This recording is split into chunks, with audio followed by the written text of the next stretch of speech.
Hindi nila alam kung paano iparating sa mga anak nila yung mga bagay na gusto nilang iparating na hindi lalabas na nanunumbat sila at hindi nanghihingi ng utang na loob.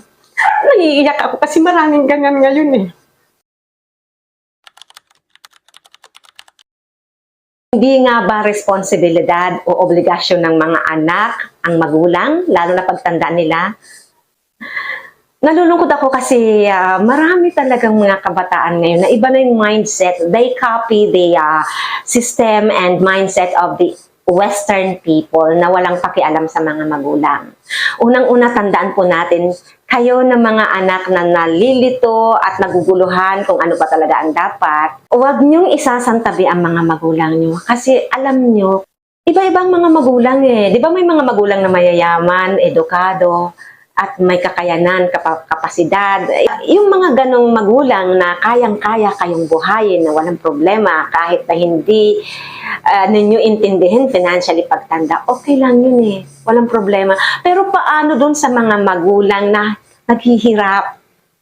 Na ultimong pagkain nyo kinukulang sa araw-araw? Na ang pagpapaaral sa inyo ipinapangutang pa? Na ibinibigay lahat ng makakaya, tinitiis yung sarili para lang mapag-aral kayo. At pagkatapos yung mag-aral, baliwalain nyo lang yung mga magulang nyo, mag-aasawa kayo agad, without even thinking kung magbigay man ng pagmamahal o pagtanaw ng gratitude sa mga magulang. Diba? Nagpakahirap ang magulang nyo para sa inyo. Tapos sasabihin nyo, walang obligasyon kayo ang mga anak sa magulang. Hindi totoo yan. Ang pamilya, binuo ng Panginoon, it is a protection sa ating mga tao. Kasi, sino ba ang hindi nangangailangan ng pamilya? Kalokohan yung sinasabing kaya niyang mag-isa. Hindi niyo kayang mag-isa. At the end of the day, maghahanap kayo ng makakasama niyo. At ang pamilya, ang pinakang regalo ng Panginoon sa atin. Nang mag-asawa ang babae at lalaki to form a family, kasi nga mag-aanak sila. Hindi niyo matatawag na family kung walang anak eh, 'di ba? Yung anak ay blessing ng Panginoon sa magulang. Kasi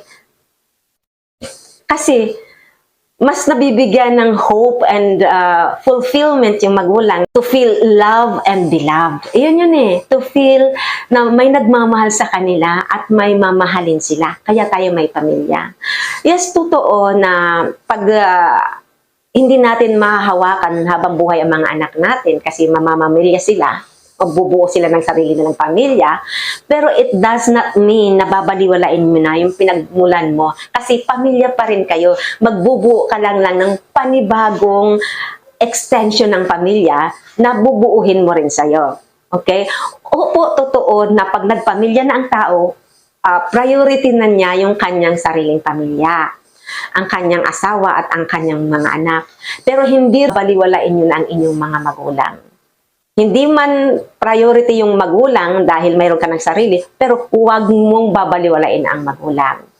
At sa mga anak na nakikisama sa mga mindset na ganito, na investment daw yung mga anak, bakit kayo ganyan? Bakit kayo ganyan? Nasaan yung konsensya nyo? Nasaan yung pagmamahal nyo? Alam nyo yung mga magulang nyo nagpakahirap na hindi na magawang magpasiguro sa sarili para mag-ipon o para ilaan. Kasi hindi naman lahat blessed ng malaking sahod. Hindi lahat ay blessed ng magkaroon ng pamumuhay na maganda. Majority ng mga tao dito sa Pilipinas or even sa ibang bansa ay mahirap. Kaya nga ang pinag-uusapan na lang natin dito is yung to bring back love. Diba? Yung pagmamahal.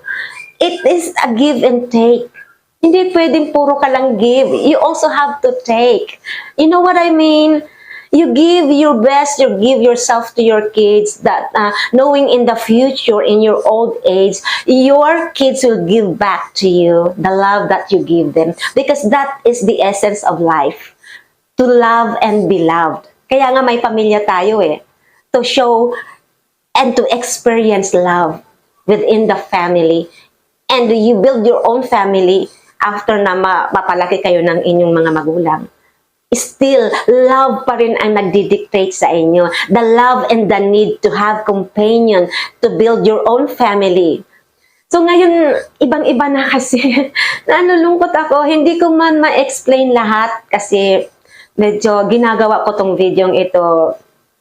Nagkakaroon ako ng konting medyo hinihingal ako.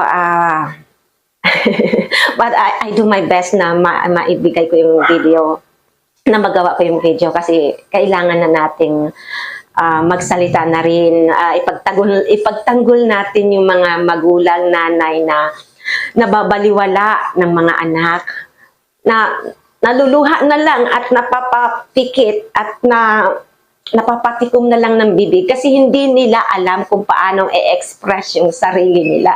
Hindi nila alam kung paano iparating sa mga anak nila yung mga bagay na gusto nilang iparating, na hindi lalabas na nanunumbat sila at hindi nanghihingi ng utang na loob. Naiiyak ako kasi maraming ganyan ngayon eh. Huwag ganun mga anak. Huwag kayong ganun sa mga magulang niyo. Show love. Oo na obligasyon ng mga magulang talaga kayo. Pero alalahanin nyo na hindi lahat ng mga magulang ginagawa yung obligasyon. Hindi lahat ng mga magulang ginagampanan ng obligasyon. Pwede naman kayong hindi pag-aralin, di ba?